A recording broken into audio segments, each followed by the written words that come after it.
So this weird instrument is a Wheatstone McCann Duet concertina, made in 1930 here in the UK. And I'm one of a very limited number of people who even owns one of these things, let alone knows how to play it. And that's mostly because it's, at the same time, extremely intelligent and very cleverly designed. And extremely stupid. The scale is bizarre. It quite literally can't be used to play certain tunes. They just don't work. The movement of your hand is so painful for certain pieces of music that it is effectively unplayable. But for those rare tunes that work on it, it's really quite sublime. So this is not a particularly useful instrument because of its limitations, but I keep it anyway because I love it, and the downsides to it don't outweigh the positives. That it sounds interesting, it's got a great tone, it smells like old books. That's definitely a benefit. And it's something quite unique. And this is similar to how I treat cameras. I'm always willing to overlook flaws or deficiencies in a camera if I love using it. And I do love using the Fujifilm X-H2S. But the flaws are quite catastrophic for me, in that I had it 2 months and it failed and had to be repaired for a month. And that doesn't really work for me. As you can tell from my previous video, which I'll link up here, my frustrations with the failure of that camera are quite evident. And it is a real shame because I absolutely love using that camera. It's just a nice camera to use despite the insane menus. And there are weird foibles with it, like the exposure compensation not working correctly in manual mode, stuff like that. The autofocus being a little bit weird with birds in flight as compared to birds in trees. I'm willing to overlook all of that because it's such a nice camera to use. But a mechanical failure, in that the lens mount appears to have worn out within the first 2 months, is something that is very hard for me to put out of my mind. And after I posted that video, I had a bunch of other people also tell me about their own issues with that Fuji camera and other Fuji cameras. And it does appear that after having researched it a bit more, that the lens mount itself on the X-H2S, or Fuji cameras in general, may be a little bit prone to this. I'm not going to say that it's extremely common, but when I was researching the problems that I was having with the X-H2S, I did come across a release that said that Fuji had reinforced the lens mount for the X-H1, and that's because when they released the X-H1, they also released the 200mm f2, which is their first big, heavy lens.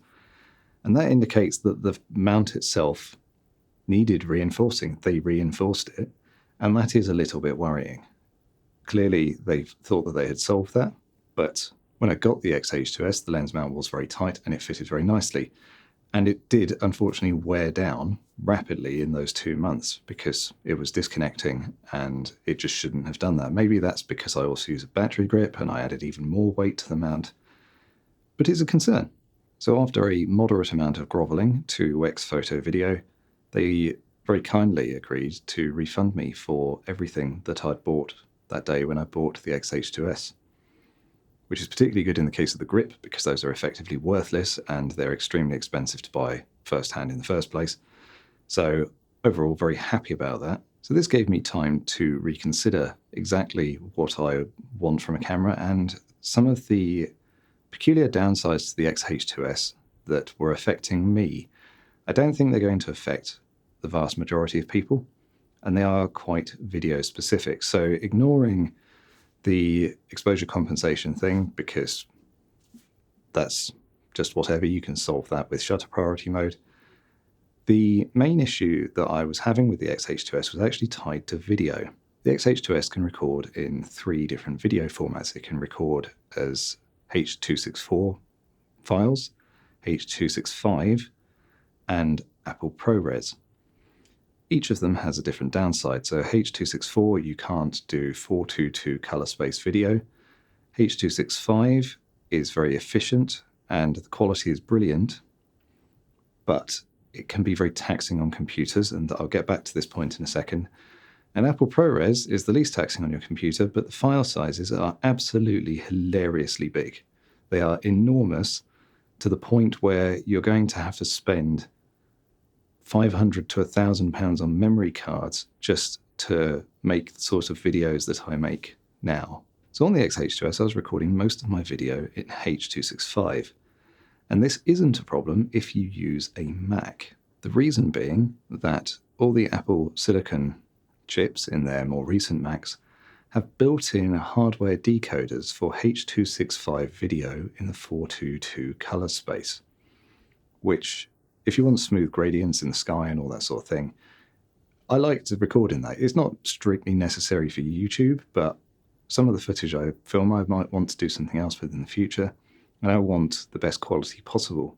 So this is going to get slightly technical about how video is handled on a computer, but the general gist is that when you're dealing with large, high-resolution video, the codec that you're storing it in when you're editing your video has to be read and interpreted by the computer quite quickly, especially if you're scrolling through it.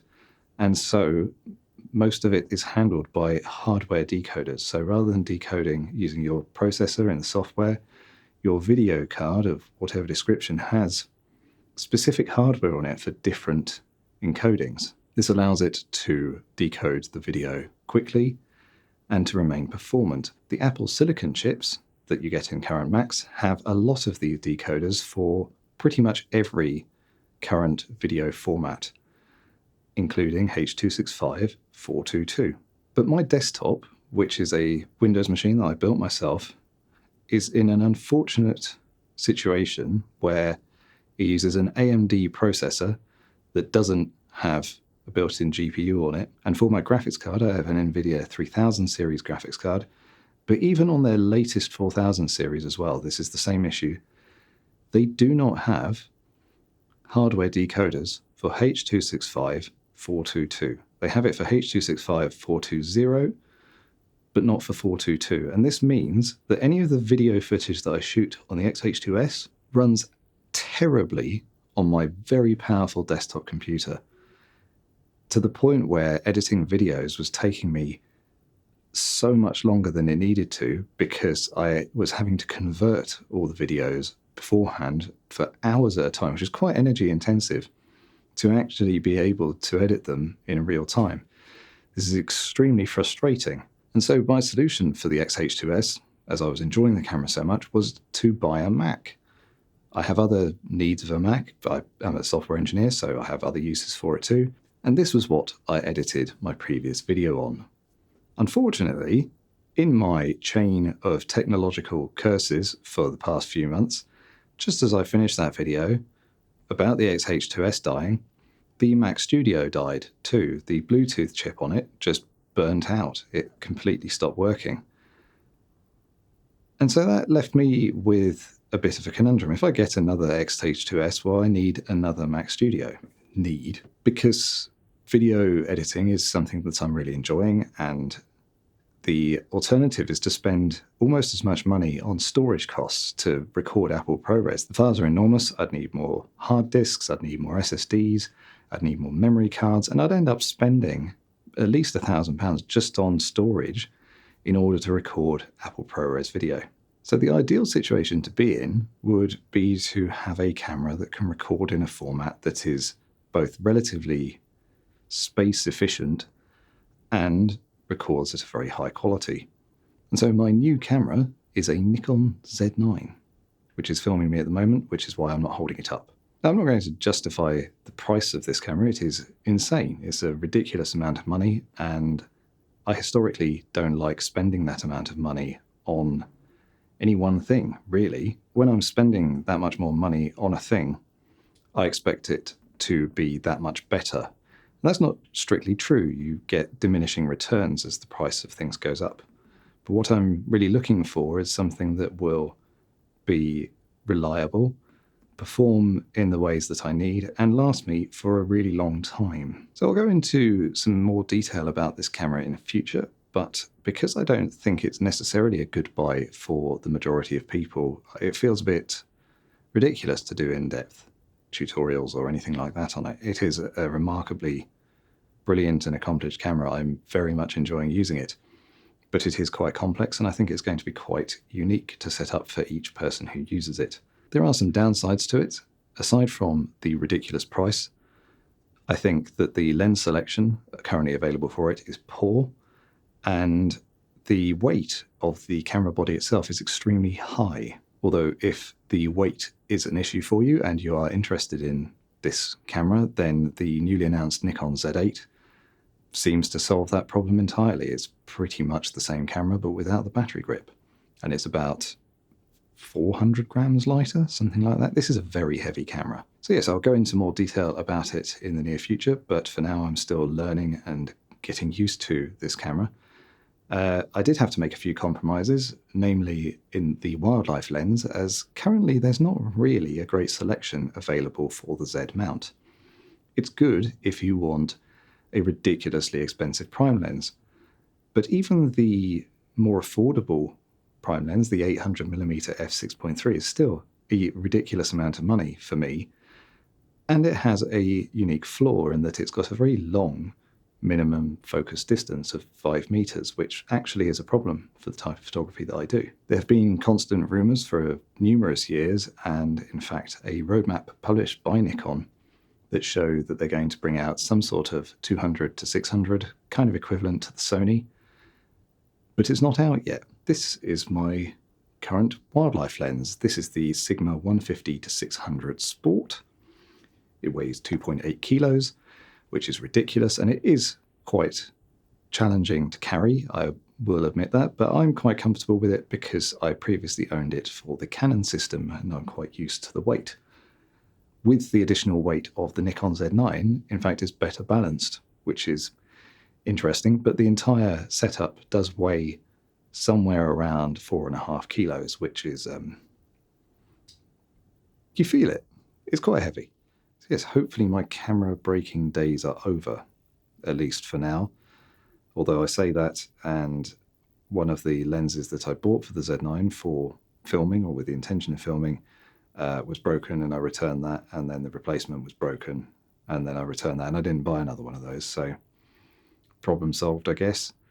But yeah, I'm optimistic, and I'm looking forward to making videos not specifically just about camera gear for a while. I actually would like to get back out and take video and photos of things that I enjoy, and I'm hoping to do much more of it.